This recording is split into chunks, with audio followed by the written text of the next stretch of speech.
Kenapa Mbak? Ini saya sebenarnya mau. Suaramu pelan banget dan jauh banget Mbak. Oh tahu ya. Sementara aku nggak pakai masker. Saya nyambi kerja juga. Maaf. Halo Mbak. Gimana? Gimana? Iya, ini kan sebenarnya. Suaramu pelan banget Mbak. Dek punya aku udah ngepol, suaramu pelan banget. Pelan? Oh. Ini udah pol juga. Begini Mbak, sebenarnya saya udah lama sekali saya mau curhat sama Mbak, tapi gimana caranya gitu loh. Gini, kan saya kerja di Mebu kan waktu itu baru ada berapa bulan, terus kenal sama orang gitulah, orang kerja di Mebu juga. Oke. Sebenarnya waktu saya udah lama sebenarnya, saya di Hongkong itu udah dari tahun 2006. Baru kali ini saya ada orang sebegitu teganya sama saya gitu. Kenapa tega, kenapa? Nah gini, ceritanya panjang sih sebenarnya Mbak. Dari tahun 2021 itu saya ketemu sama temen di bawah rumah. Nah setiap minggu, setiap libur nungguin saya curhat, biasalah kayak gitulah, orang mau ada maunya mungkin. Nah, saya kan nggak tahu, saya orangnya kan bebas gitulah, berteman sama siapa saya juga mau sesuai lah. Nah, begini, nah dia itu kenalan kayak di itu kata Bado gitulah, orang Hongkong itu aplikasi. Nah kan kenal sama orang, katanya orang Bandung gitu, curhat-curhat lah sama saya, itu ceweknya. Nah begitu kenal katanya mau dinikahin di Hongkong gitu. Nah itu mau dinikahin Hongkong, itu cewek itu sudah cintanya setengah mati Mbak. Saya udah bilang janganlah, mungkin itu nggak baik lah katanya saya, itu soalnya kan dia udah minta uang terus gitu. Itu cowoknya di mana? Cowoknya itu di mana? Cowoknya katanya di Bandung tapi di pelayaran gitu, pelayaran. Kantornya katanya di Singapura. Nah, katanya dia minta cuti 3 bulan mau ketemu sama cewek itu yang kenal sama saya itu. Tanya, nah dia kerja 2 tahun 8 bulan katanya nggak gajiannya cuma cek gitulah. Katanya kata cewek itu jumlahnya 1.750.000. Nah itu cewek itu tergiur sekali, dibiayain sampai dari pelayaran sampai ke Singapura, katanya mau terbang ke Singapura dulu, katanya kantornya yang pusatnya di Singapura. Nah udah dibiayain 30 juta terbang ke Singapura. Nah udah terbang ke Singapura, di Singapura ada masalah katanya, itu cek itu udah namanya, itu teman saya cek itu sudah berdua namanya, yang laki sama yang perempuan, cek buat nyairin duit itu. Terus si cewek ini membiayain lagi katanya 50 juta buat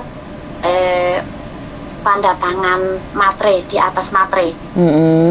Nembak katanya udah dikirimi lagi. Nah udah dikirimi lagi, mau terbang ke Hongkong, katanya ada masalah di Singapura, di bandara, katanya ditangkap polisi karena bawa cek itu namanya kok yang cewek bukan yang cowok, itu dikirain kan nyolong uang itu, katanya dia bilang itu. Lah disuruh nebus 100 juta. Wah. Lah udah ditebus 100 juta, terus katanya nggak bisa terbang ke sini, belum bisa katanya. Uang itu hasil pinjam saya sama pinjam majikan. Pinjam majikan itu 2 tahun gaji Mbak. Kata dia bilang ke majikan, katanya biaya orang tua sakit, di rumah sakit katanya meninggal itu. Di situ majikan percaya deh, kasih 2 tahun gaji itu Mbak. Terus uang saya ludes. Sampai sampai saya itu dia punya janji manis banget Mbak. Katanya Siapa? nanti Yang cowok itu atau yang cewek? Yang cewek. Kan aku kenalnya yang cewek. Mm-mm. Yang cewek lah. Habis itu katanya nanti kalau suami saya datang ke Hong Kong nanti kita nyairin uang sama-sama ya Mbak. Aku berjanji berani sumpah berani mati kalau nggak ngembaliin uang ke Mbak, walaupun nanti suami aku nggak datang ke sini, saya necil ke Mbak, berani sumpah Mbak. Sampai nyembah-nyembah ke saya Mbak. Saya kan percaya saja sama itu. Kenapa saya nggak tahu kenapa saya percaya banget sama dia gitu loh. Terus? Nah habis itu dia minta lagi, katanya udah bisa terbang ke Hong Kong tapi di Macau, katanya di Macau juga ada kantornya.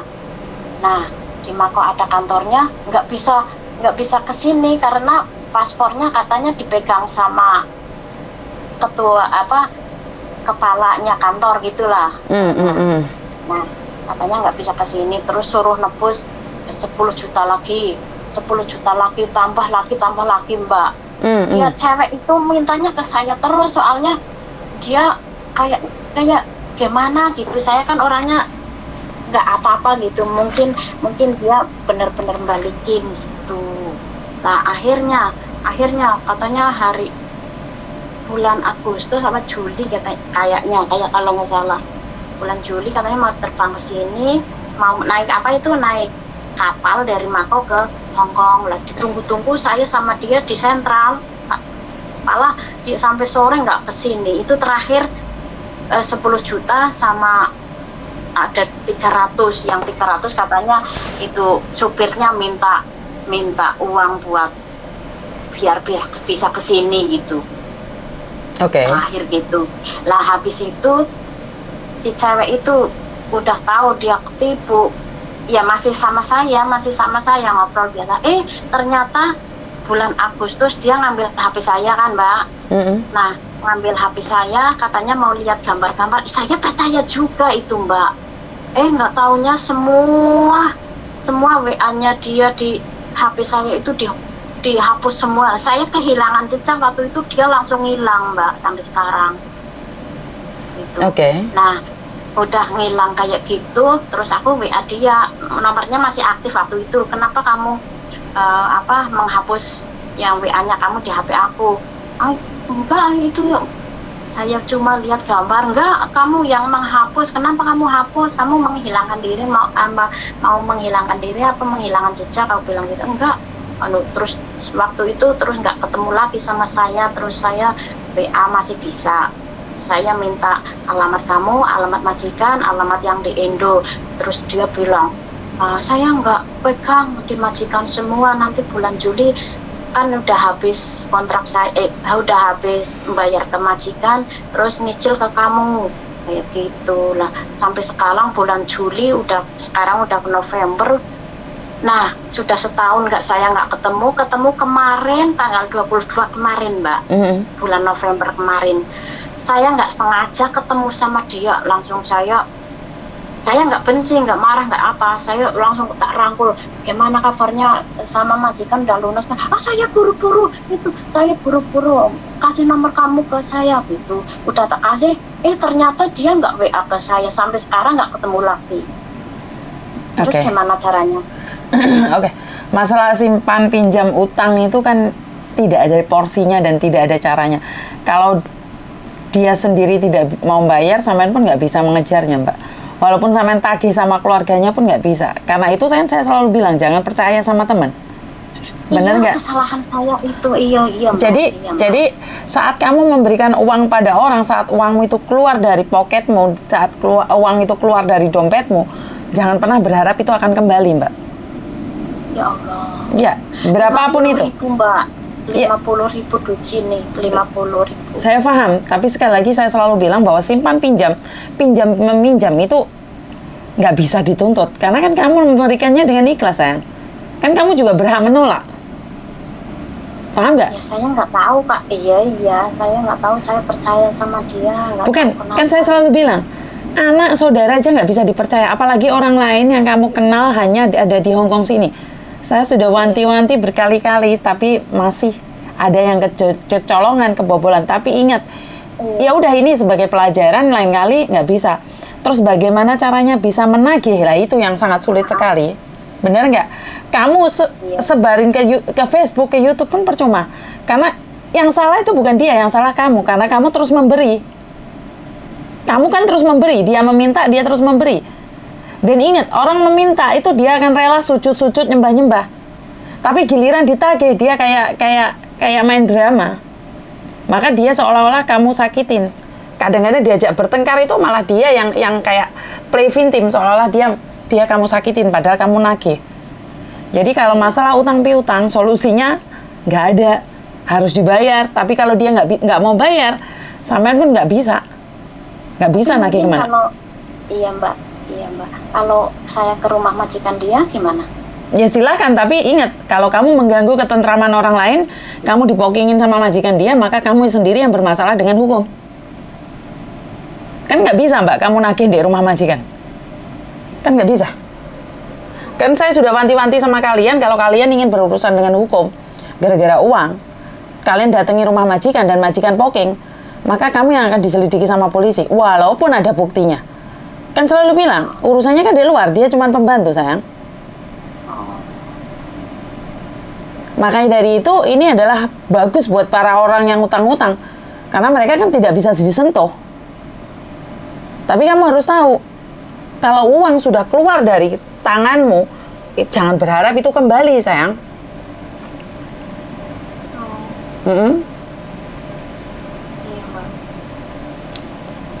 Sampai aku ke KJRI pun KJRI nggak bisa bantu. Ya nggak bisa bantu. Masalah utang piutang itu nggak bisa bantu sayang. Nggak bisa. Karena kan kamu memberikannya dengan ikhlas, tanpa saksi, tanpa bukti. Gimana kamu menuntutnya? Ada sih, ada tulisannya dia, ada satu. Gimana kamu menuntutnya sayang? Pertanyaan saya. Iya, bagaimana? Aku minta solusinya. Bukan, saya selalu bilang, utang piutang, rentenir, simpan pinjam, kalau mereka tidak ingin mengembalikan, kalian tidak bisa mengejar kemanapun. Kalau sampean yang nggak pegang apa-apa, yang pegang paspor aja nggak bisa dituntut. Kalau masalah utang piutang itu. Iya, itu paspor sama KTP udah saya ketemu, udah di Google saya cari-cari ada. Paspor, iya, KTP. tapi bukan percuma mas sayang. Apa yang bisa kamu lakukan? Kalau kamu menyebarkan di tempat umum, dia yang akan menuntut kamu dan kamu yang akan dipenjarakan juga. Ngerti? Karena utang piutang kan antara kalian berdua saja. Benar tidak? Ya, saya dikasih solusi, dikasih nomor kayak pengadilan gitu sama KJRI waktu itu. Ya silahkan, silahkan. Tapi masalahnya bisa membantu mengembalikan nggak? Enggak. Nggak bisa mengembalikan. Cuman pengaduan saja diterima. Tapi apakah uangmu kembali? Tidak. Karena dia sendiri tidak ingin mengembalikan, ya nggak bisa kembali sayang. Paham? Iya, solusinya ya jangan pernah meminjamkan pada orang. Kalau sudah dipinjamkan, ya sanggep aja, duitnya hilang. Karena mas angel kembali mbak, apalagi dengan jumlah 50.000. 50.000 itu bukan kecil loh. Jumlah yang sangat besar.